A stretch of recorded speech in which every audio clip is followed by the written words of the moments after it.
So, I will switch to English again so that Jonathan, who is soon about to talk, knows already that I'm introducing him. Yes, we started 2 days ago, unbelievable, with the sentence, let's start the climate transformation. Let's find best practices and climate actions that we can take to reduce CO2. And therefore, I'm extremely happy to introduce to you Jonathan Foley, who is the director of the Project Drawdown, and therefore not only knows the 100 most important climate actions or solutions to reduce CO2, but actually is recently talking a lot about different phases that we need to take or to go through until we have really implemented the climate transformation in the next decades. So I'm really happy. Jonathan, can you hear us already? Yes, of course. Thank you very much for having me here today. So far, I cannot hear you. That is a pity. I see that. How's this? Good. I hear that. Yeah, it works. Perfect. Okay, and good. Sorry about that. No, it's maybe also on my side. I can hear you. I can see you. How is it? Where are you right now listening to us? I'm in Minneapolis in the United States, just north of Chicago for basically for Europeans. And I'm really happy to be with you here in Zoom. So. Yeah, that's awesome. Great you made it into Zoom. So I'm here in Berlin. We have people from all over the DACH region listening to you. And you should be able to share your slides. I'm going to switch off my camera, listen to you. And yeah, I'm really happy to hear more. Excellent. Well, thank you for the opportunity to speak with you today. I'm sorry I don't speak German, so I'll try to speak clearly with English, and hopefully the slides and everything will follow along just fine. But today I wanted to talk about the work we do at Project Drawdown to really present a science-based approach to stopping climate change, but one that's also grounded in a bit in hope, showing that we in fact do have solutions to address this crucial issue if we choose to do so. But before we talk about the future, sometimes it's useful to figure out the past and how we got here in the first place, because climate change and a lot of our issues today, we've been building for a long time as the human population has grown, as we've fundamentally changed to a much more urban and kind of highly developed species and civilization, but also the explosive growth of the global economy, fueled primarily by fossil fuels and extractive agriculture and many other things that have really been very troubling in the last few decades. And what's fascinating to me is during the last 50 years, we have seen enormous changes, a doubling of population, a near six-fold increase in the economy, about a tripling of global food demand, a near doubling of water use, and almost a tripling of fossil fuel combustion in only 50 years. Which is really astonishing because we have changed more in the last 50 years than the entire sum of human history. So we are living in an inflection point, a time unlike any other in human existence. And one of the results of that, of course, is the incredible damage that we've been doing to the environment, especially our climate and our atmosphere. One of the things, of course, we all know is that greenhouse gases like carbon dioxide have been increasing dramatically. CO2 levels have increased by about 50%, and they're now higher than they've been in several million years. That, of course, we don't need to debate this any longer, has been driving an increase in the temperature of our planet and shifting our climate and weather patterns dramatically. And so far, that's resulted in about a little bit more than 1 degree Celsius of warming. And this is scary. This is something that scientists have known for a very long time, but most of the world has tried very hard to ignore. But now it's really happening. This is no longer in doubt. It's no longer a theory. It's happening. And some people are getting very, very concerned, and some of those are even feeling a little bit hopeless, like maybe there's nothing we can do about that. But that's not true. I want to really make sure today that we all agree that we can, in fact, change the future and make better choices about climate change and avert at least more damage than we already have done. And that's what we do at Project Drawdown, where I work. We want to use science to help inform a more hopeful perspective about how we can change the future, because a lot of this curve hasn't been written yet. This is the level of all greenhouse gases, including CO2, but others. And we have a choice to make. We could continue to let these levels rise, going up into the atmosphere, warming the planet, damaging our environment further and further, or we can make a different choice and kind of bend the curve. Like we've been trying to do with the pandemic, we can do the same thing with climate change and make a better choice. We can intervene and change the future and build a better world. The moment we begin to bend that curve, where that blue dot is, that is the moment we call the moment of drawdown. Drawdown is the point in the future when greenhouse gases stop climbing and they start to come back down again. And in the long term, that means we stop climate change and maybe long term begin to even slowly reverse some of it. But how do we get there? What's the science we need to know to get to the solutions for climate change? Well, it's very basic, but we know that greenhouse gases are building up in the atmosphere and we need to stop that. But which greenhouse gases? Because it's not just one. Yes, carbon dioxide from fossil fuels, coal, oil, natural gas, etc. Those things are very important, and CO2 coming from fossil fuels is the biggest single driver of climate change, but it's not the only one. In fact, we have CO2 also emitted from making cement and using industrial chemicals that have nothing to do with fossil fuels. And we have CO2 emitted from deforestation when we burn down forest or other kinds of land use. But we also have methane. Methane is predominantly released from agriculture and some from industry, especially natural gas. We also have nitrous oxide, N2O, which is also primarily from agriculture and some industry. And we have other gases like fluorinated gases, mainly used as refrigerants. All of these things together contribute to climate change. So yes, it's mainly an energy problem, but it also relates to land use, agriculture, and food, and some of our materials. So we need to change a lot more than just our electrical grids and our cars. We need to change everything in order to address climate change. And this graph really shows kind of the bigger picture of how we do this. On the left here, I'm showing the sources of greenhouse gases going into the atmosphere, causing the pollution to go up. Instead of labeling the chemicals like CO2, methane, nitrous oxide, here we're labeling the economic sector that emits these gases in the first place. So we see things like electricity, food, industry, buildings, transportation, and so on. But the atmosphere isn't a static thing that just receives pollution. The atmosphere has chemistry, it has physics, and in fact, it has biology because it touches our land and oceans that are full of life. And so the atmosphere has natural carbon sinks that remove some of that pollution into forest on land and into the oceans. These are so-called carbon sinks, and these right now are all nature. This is not us. We didn't do any of that yet. All of our efforts at carbon removal wouldn't even be visible on this graph. This is nature doing a huge amount of carbon removal naturally right now in natural forest and out in the oceans. And so what nature's doing is it's removing a little bit more than 40% of our pollution, leaving behind 59%, and that is what's building up in the atmosphere every year. So to get to drawdown, to stop climate change, we need to look at both sides of this equation. First and foremost, there's no escaping this. We must reduce the sources of pollution to zero, what's causing the problem in the first place. Those need to go away and eventually go to zero. We must focus on that first.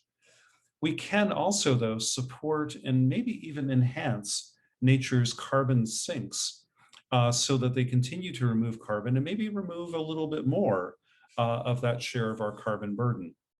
And so as we think about addressing climate change, I like to think about these kind of big areas about first reduce the sources of pollution, and second, help nature remove what's left. In the sources of pollution, I mentioned some of the contributing areas of the economy, but it's really important to remember these. These numbers are for the entire globe, not for Germany, not for the United States, not for France, not for Australia. It's the entire world.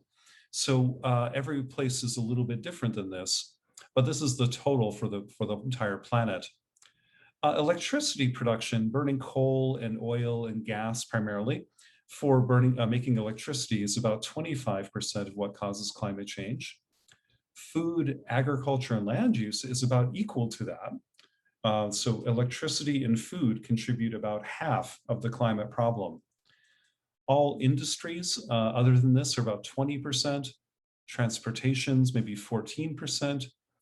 Buildings are 6%, but buildings also use a lot of the electricity made in the power plants, and they're built out of things that are often made within industry. So buildings are more important than they might look because they're part of the other sectors. And then everything else is the last 10%. But the first 90%, electricity, food, industry, transport, buildings, 90% of climate change is just on one hand, which is a good place to start. So when we think about electricity, we can think about it two ways. One, we can think about the way we produce it. We could stop using coal and gas and instead use solar and wind and hydro or nuclear or whatever to make electricity. But we can also think about how we use electricity, where it goes, and reduce the total amount that's being used, especially in buildings and in industry, because those are the places where electricity is being demanded. So in Drawdown, we look at a lot of potential solutions to climate change, both on the production and on the use side of electricity. And each of these circles represents a solution that we have examined and carefully looked at. The size of the circle, whether they're bigger or smaller, represents the size of the solution. How much carbon does it prevent from going into the atmosphere? As you can see here, we see solutions like wind turbines, utility scale solar, things like this, but also energy efficiency and better lighting, better buildings, better automation, things of this nature. So electricity solutions are maybe 1 unit efficiency and 2 units of things like renewables. And together they add up to be a very powerful solution. In food and agriculture and land use, we can also look at what contributes to the solutions. Mainly the problem, though, in food and agriculture is coming from deforestation, methane from animals, especially cattle, and nitrous oxide from using too much fertilizer and manure in farm fields around the world. That's where the greenhouse gases from agriculture come from. The solutions we look at are in areas both about efficiency, like reducing food waste, which is 30 to 40% of the entire food system, an enormous opportunity, but also shifting to more plant-rich diets because meat production and dairy are such a kind of disproportionate part of the climate issue. But we can also farm differently and protect ecosystems as part of this sector as well. And these would all reduce the emissions of greenhouse gases from agriculture. Later, we'll find that agriculture can also not only reduce pollution, it can also enhance some carbon sinks in soil, which might be able to even go farther than this, which would be a good thing. But first, let's reduce the emissions from food and agriculture. I don't have time to go through the other sectors in detail, but in industry, we need to look at a lot of different areas, like how we make metals, especially steel, how we make and use cement, how we use chemicals, how we make and produce plastics, how we absorb and kind of recycle or reutilize waste. These are all areas that the industry sector needs to look at carefully. Transportation, we need to look mainly at roads, cars, lorries, etc. But also aviation and flying is about 2% of the problem, but that's very, very important. Shipping and other long-haul transportation, rail and other things are another 2%. So transportation is important. And then buildings. Buildings, again, use electricity and they're made from steel, cement, and wood and other things. but also the emissions directly within the building, mainly from homes, residential buildings, and commercial and public spaces. So together we can find lots and lots of solutions to climate change, but we have to look at all those different areas of the diagram. Again, the second big area for carbon removal is so important by working with nature to basically remove greenhouse gases. Now, nature is already doing this. About 40% of the carbon we put in the atmosphere is already being absorbed. I want to maintain that, but also maybe see if we can add a little bit to it. And there's a lot of excitement today about carbon removal, but we need to be careful that we're getting the numbers right and we're being very logical about this.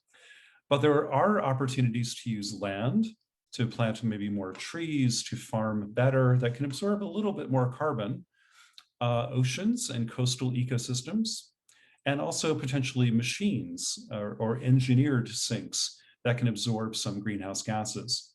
But I would urge a lot of caution here because these will probably be much, much smaller than land, oceans, and machines than some people are saying right now. The numbers are not looking as good as some are saying, and we have to be very careful about betting the future on unproven carbon sinks. It's better to stop pollution now than to try to remove it later instead. So let's do both. Prevent everything we can now and absorb what we have to later, but let's make sure we get those in the right order.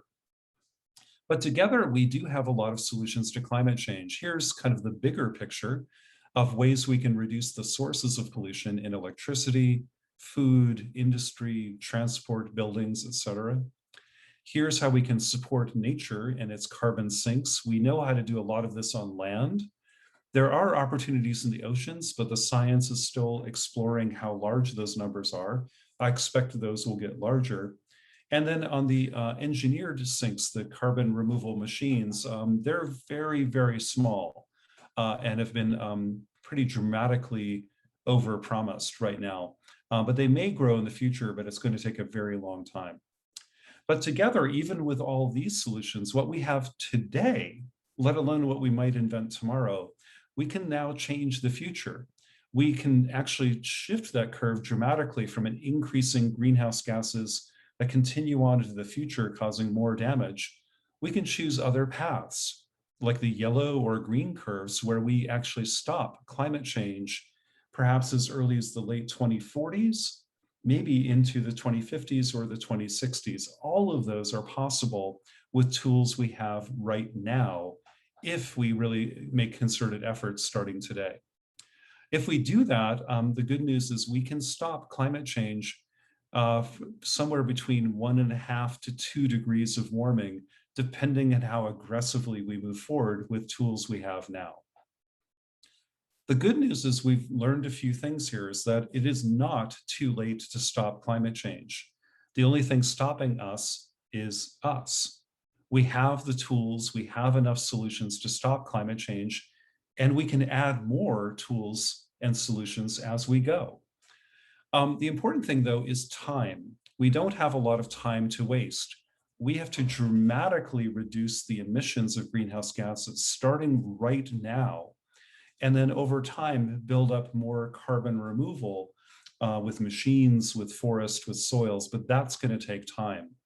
We need some immediate kind of quick wins right now to dramatically cut emissions, though. We need to find things that work in the next 5 years right now in order to make some huge progress. We also have to work very hard all over the world to change almost all of our infrastructure in energy, agriculture, transport, buildings. All of that will have to be rebuilt and re-engineered and changed, and that's going to take time and a lot of money. In the meantime, we can slowly start building these natural sinks of carbon, like forests and farms and oceans. And then later, hopefully, we'll have even new, better technologies that can maybe reduce emissions even further or absorb some of the carbon that we can't avoid. But those will probably take decades to really, really manifest in the last 2040s to 2050s. But the good news here, and I'll stop now, is that we have an incredible opportunity to change the future. And Robert Anton Wilson once wrote, "The future is still up for grabs. It is still ours to shape. And it belongs to any and all who will take risk and accept the responsibility of consciously creating the future they want." So with that, I'll stop here and maybe invite some questions. Let Laura moderate this, but also to refer you to our website if you'd like to learn more, or to follow us on social media at Project Drawdown. And thank you very much. Yeah, thank you. It was really inspiring to listen after 2 days of climate actions, where we heard like all this happening right now into in corporates, or like in companies in Germany and so on, to see like the bigger picture of science. And one question that actually came up and that I was also wondering about is, you as Project Drawdown, you have so many solutions in mind and you show where to go.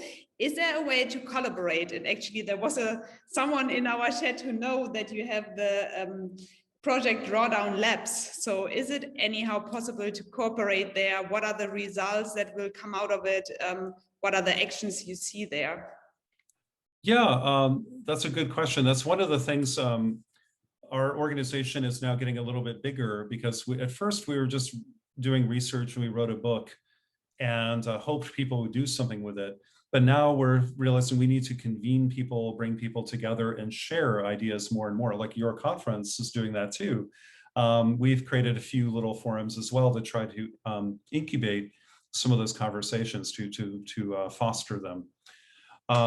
So Drawdown Labs is starting to work with about 15 businesses, mostly in the US, but we're very open to more international collaboration, of course, that really want to take climate leadership to a new level. There's a lot of good climate leadership now that's beginning to be at least aware of the problem and make commitments to like a net zero pledge, maybe somewhere out by 2040 or 2050. And that's a good place to start, but it's not enough. We're going to be arguing, and our group of partners are starting to argue that net zero is a weak framework in some ways, and it allows too much too many strange things can be included in net zero. What we really need is zero. So let's go to that instead of net zero. And too much reliance on offsets can cause lots of problems and be a little bit crazy. And also setting out goals in 2040 to 2050, we need goals now. We need to do a lot of the work this decade and in the next 3 to 5 years. So that's what this group of businesses is trying to figure out. How can we be more aggressive and more transparent in our climate work in corporations? Drawdown Labs is also going to be starting to work with philanthropy, major donors and foundations around the world to help guide more effective climate philanthropy, grant making to nonprofits, and also later with investors. We get a lot of interest from private capital markets, from investors in hedge funds, private equity, venture capital, sovereign wealth funds, things like this, who want to understand how they can invest money, large amounts of money, into climate solutions and make sure they're doing the best work they can. So that's very, very exciting. And we'd like to do more of that. And so I'll invite people to, I'll put this in the, well, you can send this out later, I guess, but people can contact me if they like to find out more. Yeah. We're still a small organization, so we can't handle like hundreds of partners, but maybe a few more. And it'd be wonderful to find some in Germany or across Europe to work with as well. Cool. Yeah, that's a good sign. I think there are probably a lot of people interested. One question that we also got is, you are talking a lot about these quick wins. And you said like you don't want to just see net zero goals in 10, 20, 30 years time. So just to be a little precise, what is like the 1 or 2 quick wins that you would say you want to see from all companies? Is that something you can nail down, or is it so individual? Yeah. Well, I mean, nothing's really quick, but I mean, these take months and years sometimes. But dramatic improvements in energy efficiency, the minute you stop using power, you stop emissions today. That's an immediate win, and a lot of them pay for themselves. You already know that. Moving to renewables, getting away from coal and gas as quickly as possible. Those are pretty quick wins. But some of the longer ones are like, how do we make steel? How do we make jet fuel? How do we make some? And those may take decades to figure out. But moving to on energy efficiency, reducing emissions dramatically right now, and pivoting to renewables and electrifying everything, those are really immediate wins.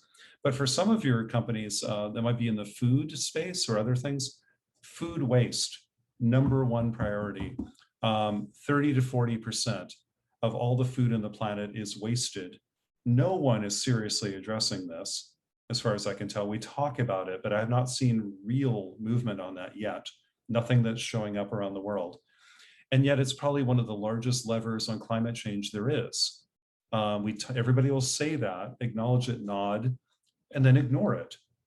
We cannot ignore that anymore. Also diets, things like this also need to be very seriously thought about. And these are like immediate. If we can stop waste, emissions go down immediately. Another area, the last one I'll mention, is deforestation.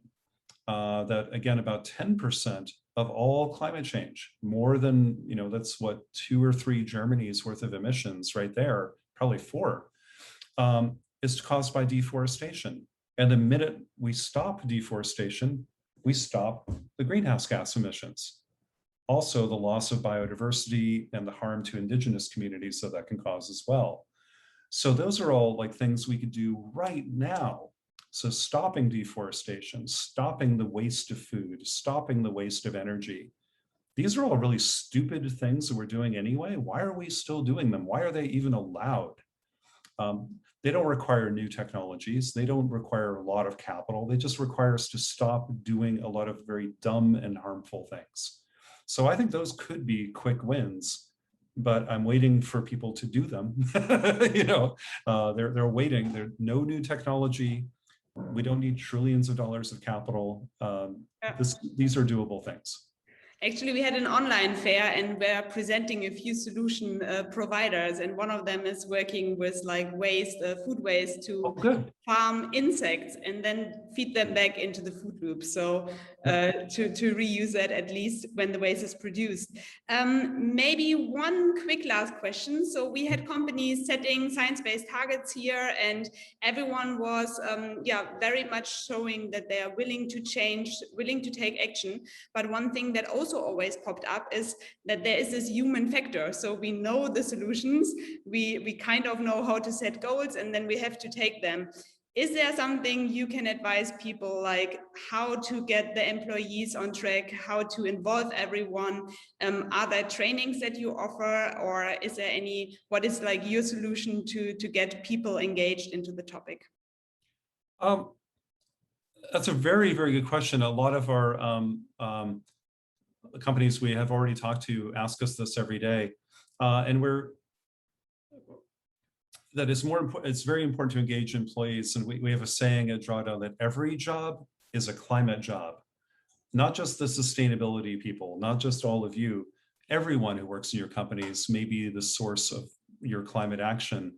And you need to treat people like that and tell people, inspire them to think beyond, the climate leadership of a company isn't just the sustainability officer and the environmental team. It's going to be in finance. It's going to be on the company floor. It's going to be in shipping. It's going to be in accounting. All these people are part of the solution. So I think that if you tap into that with some really provocative leadership and leading by example, it can really do a lot. But I think that requires, to be honest, more bold commitment at the top of the company and more accountability. I love that corporations are starting to lead on climate change, but I think the more they lead, the more others will join them, employees and others, to really join the executives in bold leadership. But when we have leadership that is using a lot of buzzwords like net zero, people don't feel very confident about that anymore. I think we're kind of realizing that's a bit of a game that some companies are not doing the work. And having goals that are 30 years away, who's accountable for that? I mean, the company may not even exist in 20 to 30 years, and certainly these executives won't be there. So who's accountable? Who's truly leading? So I think I would encourage the executives of the companies to really be much more transparent, much more aggressive in their leadership, and take personal responsibility in their compensation, their performance reviews, their stock options. All these things can be tied to environmental performance as much as financial performance. And that maybe others within the company will show up in ways you would be so pleased at. People are so eager to be part of solutions, but they need to be inspired. They need more visible leadership from the top. And I think the middle and across the company will step up too. It's so important. I think that is a very nice closing sentence. People need to be inspired. I thank you a lot to have been inspiring us here at the end of a 2-day summit where we had, I think in total, more than 500, 600 people joining in and out. So we will share also your insights later.